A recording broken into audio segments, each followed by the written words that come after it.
जय गुरुदेव। स्वामी जी ने सुनाई कहानी। एक राजा के राज्य में बहुत बड़ा सेठ रहता था। उसके पास अपार धन था। एक समय राजा ने सेठ को बुलाया।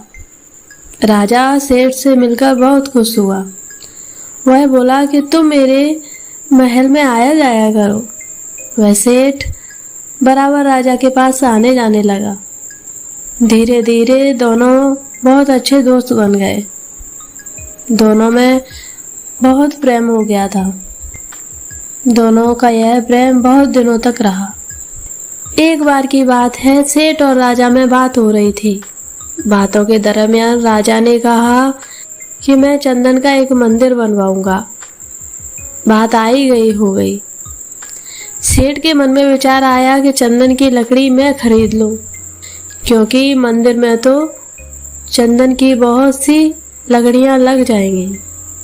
मेरे पास लकड़ी होगी तो मैं राजा को भी दे सकूंगा। यह सोचकर सेठ ने जहां से भी लकड़ी मिली वहीं से खरीद कर बहुत बड़ा स्टॉक कर लिया। अब उसके पास चंदन की लकड़ियों का बड़ा स्टॉक था, जिसमें उसके पैसे भी बहुत फंस चुके थे। उधर राजा ने दोबारा कभी मंदिर की बात ही नहीं की। अब सेठ को गहरा सदमा लगा। वह सोचने लगा, मेरा तो बहुत सारा पैसा फंसा पड़ा है और राजा है कि मंदिर बनवा ही नहीं रहा है। इस बात को लेकर उसके मन में दरार भी पड़ गई। मन में जैसे भाव उपजते हैं, व्यक्ति का बोल और व्यवहार भी वैसा ही बन जाता है। इस कारण राजा को सेठ का भाव समझते देर नहीं लगी और दोनों एक दूसरे के जानी दुश्मन बन गए। लेकिन अचानक विचारों में परस्पर पैदा हुए दुश्मनी के विचार पर राजा समझ ही नहीं पा रहा था कि इस दुश्मनी की जड़ क्या है। पहले राजा की अपनी बुद्धि जब काम नहीं किया करती थी, तब वह उस समय के किसी जानकार महात्मा के पास चले जाया करते थे। वहां उसकी समस्या का निदान मिल जाता था। सो वह राजा भी एक महात्मा जी के पास चला गया। राजा ने सेठ की सारी बात महात्मा जी को बताई और पूछा कि हम दोनों में यह दरार क्यों पड़ गई, ऐसा क्या हुआ। महात्मा जी दिव्य दृष्टि वाले थे, इसलिए वे उस दुश्मनी का राज जान रहे थे, परंतु वे विशेष बातों में न उलझाकर राजा को सीधा उपाय बताते हैं।